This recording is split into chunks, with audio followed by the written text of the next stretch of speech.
తెలుసుకోవాల్సినటువంటిది. అందుకని ఏ పని శరీరంతో చేయాలి, ఏ పని ఇంద్రియాలతో చేయాలి, ఏ పని మనసుతో చేయాలి అనేటువంటిది దాన్ని మనం చక్కగా తెలుసుకోవాలి. మన రోజు వ్యవహారంలో ఇవన్నీ తెలుసుకోవడం చేయం. మనం ఇష్టపడుట ఇష్టపడకుండుటతో కామక్రోధములతో వ్యవహరించము. మనకేమవుతుంది, ఇతరులకి మనకి ఉన్నటువంటి సంబంధం అనేటువంటిది మనసుతో వ్యవహరిస్తాం. మనసుతో మనం ఏం చేస్తామంటే మిగతా వాళ్ళకి మనకు ఉన్నటువంటి సంబంధం ఏమిటి అని దాన్ని మనసుతో ఆలోచిస్తాం. ఆ ఆలోచించినప్పుడు ఏమవుతుంది, మనకి కొంతమంది అంటే ఇష్టపడడం, కొంతమంది అంటే ఇష్టపడకపోవడం, ఇవన్నీ వస్తాయి వెంటనే. దానివల్ల కామక్రోధములు వస్తాయి. ఎప్పుడైతే ఇష్టాయిష్టములు వస్తాయో అప్పుడు కామక్రోధములు వస్తాయి. So during the activity of our mind, then our tendency, our mind is to think about our relationship with the other beings around us. And during this process, there is the activity of likes and dislikes. We like somebody, we dislike somebody. When there is like and dislike, immediately the result is, the following is desire and hatred. We hate some person and we desire the company of some person. So gradually we get involved in the pairs of opposites where we are bound by this. ఇది మంచిది, ఇది చెడ్డది అనే బుద్ధితో నిర్ణయిస్తాం.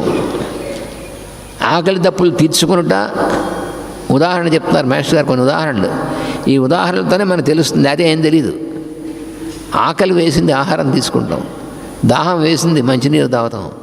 అలాగే ఇంకో ఉదాహరణ ఇచ్చారు, దురద పెట్టిందో గోక్కునుట. శరీరం ఎక్కడ దురద పెట్టింది అనుకోండి, గోక్కుంటాం.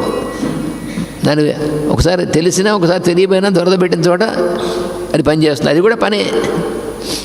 మొన్నగు వాన్ని కేవలం ఇంద్రియములే చేయును, అది మనకు తెలియక్కర్లే. ఇంద్రియాలు పనిచేస్తూ ఉంటాయి. దురద పెడితే గోకడం అనేటువంటిది శరీరంతోనే చేస్తాం, కానీ అది ఇంద్రియం చేసేటువంటి పని, అది సెన్సేషన్ అన్నమాట. అది ఇంద్రియ కర్మలు, ప్రాణకర్మలు, మనఃకర్మలు, దేహకర్మలు ఎక్కడొక్కడ జరుగుతుండటం వల్లనే లోపమున్నను మనం ఆచరింపరాదు. అప్పుడు జరిగిన ప్రతి పనియు ఆత్మశుద్ధికి తోడ్పడను. ఈ మార్గమును యోగి అయిన వాడు కర్మఫలము నుండి విముక్తుడై శాంతి పొందును. అంటే ఏమిటంటే, ఏ పని ఎక్కడ జరుగుతుంది అనేటువంటి తెలుసుకొని ఆ జరిగేటువంటి పనిని అలా జరుగుతూ ఉండగా మనం వాటి యందు దేని యందు అంటుకొనడం అనేటువంటిది ప్రత్యేకంగా లేకుండా మనం జీవించగలిగితే అప్పుడు మనం ఆత్మస్థితి అనేటువంటి దాని యందు ఉంటాం. ఉంటే అప్పుడు ఏమవుతుందంటే కర్మఫలములు అనేటువంటి వాటి నుండి మనం విముక్తి పొందుతాం. So we are relieved from the result of all these actions when we can realize, when we can observe and realize the activities, when we can differentiate the activities of our mind, senses and body, and when we practice to get out of attachment, then we are free and then we get peace. That is how we get into real experience of peace.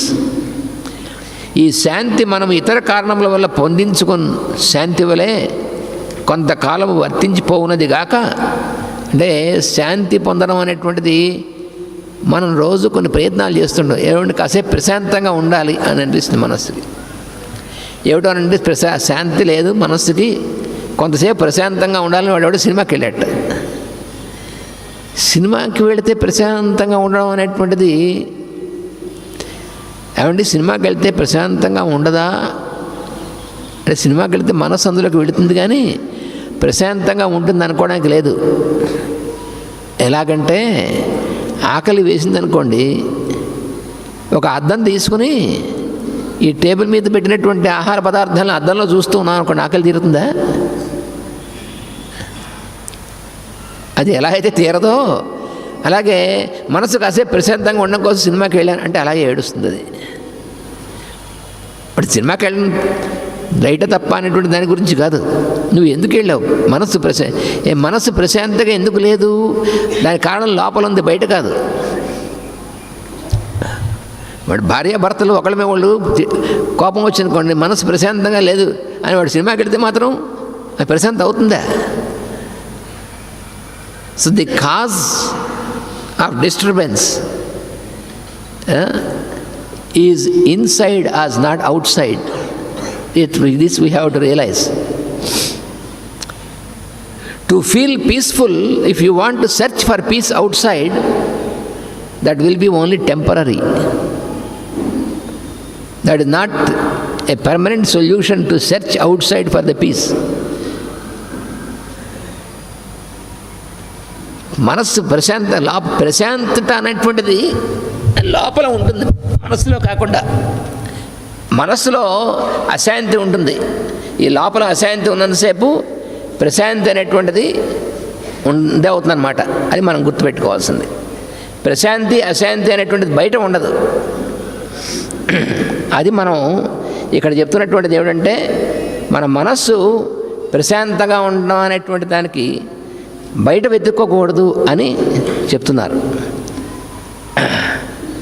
అని అందుకోసం దీన్ని ఏంటంటే, ఈ మార్గంలో యోగి అయినటువంటి వాడు విముక్తుడు అవ్వాలి.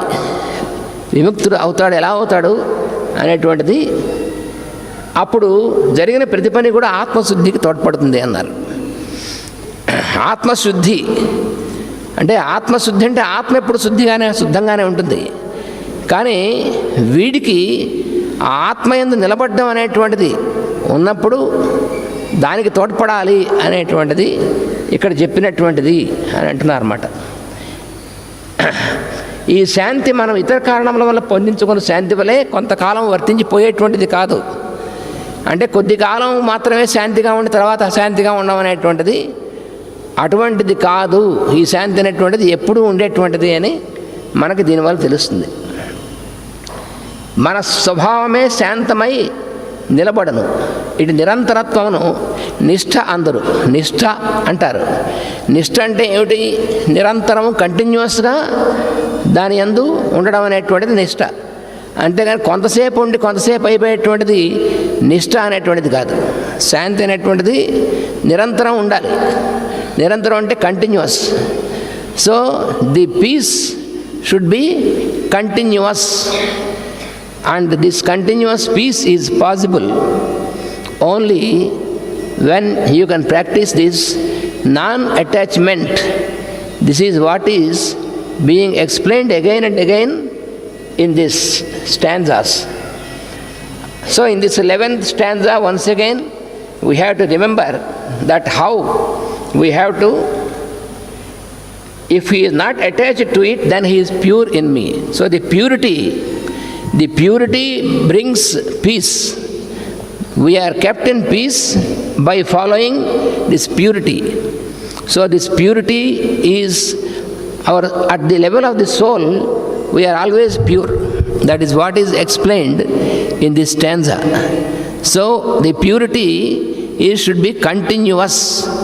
That is what is being explained in this stanza.